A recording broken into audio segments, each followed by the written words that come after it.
Ние сме подготвени да ве примиме во НАТО како 30-та земја членка доколку решите да го изберете тој пат, порача американскиот секретар за одбрана Джеймс Норман Матис, служејќи се со истите зборови како што рече кои ги употребил и генералниот секретар на Алијансата Јенс Столтенберг за време на неговата посета на Македонија.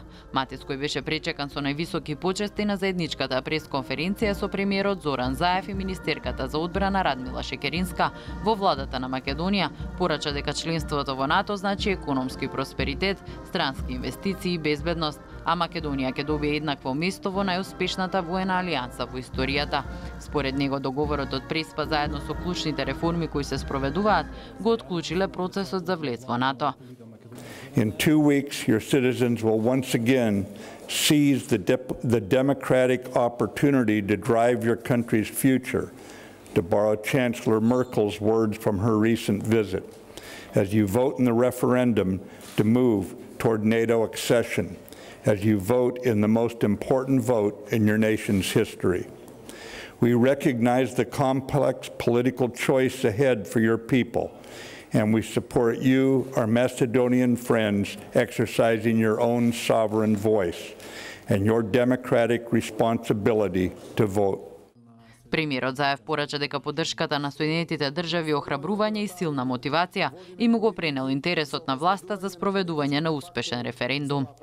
Повикуваме на единство кога станува збор за остварување на стратешките цели на граѓаните на нашата земја, а тоа се членството во НАТО и Европската унија. За Република Македонија интеграцијата во НАТО и Европската унија нема алтернатива. Тоа го потврдува и огромното мнозинство на нашите граѓани.